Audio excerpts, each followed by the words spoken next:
Hi everyone, welcome to Lizzie's Little Library and the Newbery Project.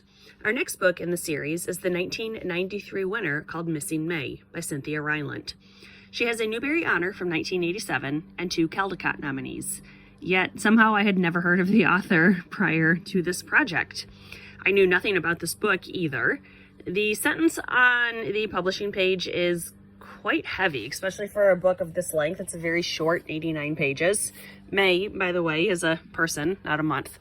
And what's interesting right from the get-go is this is the second consecutive book set in West Virginia, following right after the 1992 winner called Shiloh.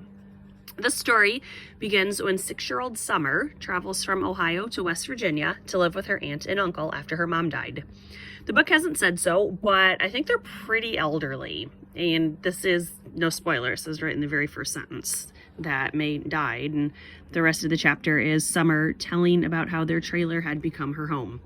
In 8 pages, the author has already created great imagery and really strong emotions. For example, there is a part already on page 4 where she's talking about her mom. This is the second paragraph on page 4. I know I must have been loved like that, even if I can't remember it. I must have. Otherwise, how could I even recognize love when I saw it that night between Obe and May? Before she died, I know my mother must have loved to comb my shiny hair and rub that Johnson's baby lotion up and down my arms and wrap me up and hold me all night long. She must have known she wasn't going to live, and she must have held me longer than any other mother might, so I'd have enough love in me to know what love was when I saw it or felt it again. And I mean, that's just on page 4, which is actually only the second page of text. So I thought the author did a magnificent job of packing a ton of emotion into not that many pages. So time passes, and Cletus, a boy from Summer's class, starts coming by. He and Obe get along well. Obe is the uncle, the widower of May. Obe has seen May a few times since she passed. The 3 of them go on a trip looking for a small medium at large that they hope can communicate with May. And I'm not going to ruin the ending. The end. This book, it was tiny and it was beautifully written. It's yet another example of the Newbery's favorite, with a child finding her place in the world. But this one worked for me so much more than so many of the other similar stories that have been awarded. So it's a super short review, but I want to really focus on reading a couple little excerpts here. So the first one is on page 56. Summer says, if May decides not to fly along with us, if she doesn't show up in Putnam County and say whatever it is Obe needs for life to hear, then I figure there will be no use us returning to our home in Deepwater, because we will have waded out too far, out past the point of no return, too far to ever make it home again. And Deepwater is the town where they live. So next is on page 60. This is about meeting the parents of Cletus. The front door opened to us, and standing there was Cletus. And I knew in an instant that this was not the same boy who had been coming to us with his battered old suitcase all these weeks. This was a different boy, and I knew, even before I set one foot inside his house, that here in this place, he was a much-loved boy. It's funny how you can know something like that right away. How you can see in someone's face that he feels completely safe and full of power and love, and suddenly things between you become so easy. Cletus was home, and he didn't need to be crazy at all. He smiled his big smile, and for the first time in my life, I was glad to see him. And then page 61, just a super brief thing, and just great indirect characterization. Mr. Underwood was shaking Obe's hand and laughing at something Obe had said.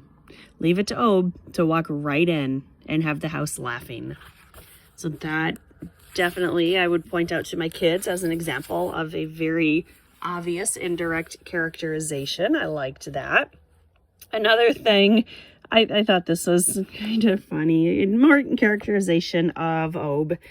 And this is the bottom of page 64. Somehow, the topic turned to lighter things, and Ob and Mr. Underwood talked to the weather and the new bridge being built down the road. Mr. Underwood said he had been a machinist in his day, holding up a hand with 2 fingers missing to prove it. I was afraid Ob might try to top this and start pulling down his pants to show where he'd been shot in the Navy in World War II. Japanese shrapnel had gotten him in the thigh, but he kept his head about him and his pants around him, and I breathed a sigh of relief. And I'm definitely not laughing about what happened in the war, but it is funny that Summer is worried he's gonna pull down his pants to show where he got hit. Another thing, just Ob is like the best character. This is on page 68. He says, "Best reading I ever done was in my daddy's old Johnny house.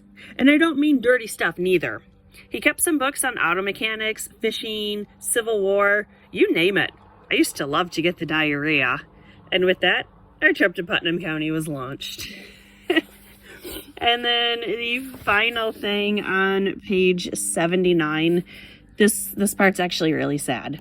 It's the start of the chapter.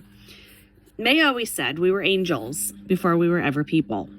She said when we were finished being people, we'd go back to being angels and would never feel pain again.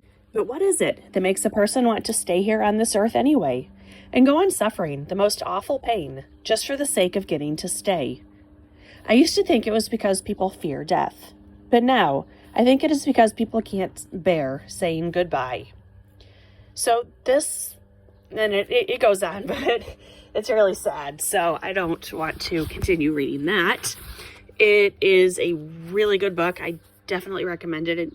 As an adult, you can read the entire book in about an hour. It is a beautiful, super emotional story. Definitely glad the Newbery picked this one because otherwise I never would have read it. And I do recommend that you all check it out. It is called Missing May by Cynthia Rylant. The next is The Giver by Lois Lowry, which is pretty much my favorite kids book ever. So I will get to that one soon enough. And thanks for watching. Bye.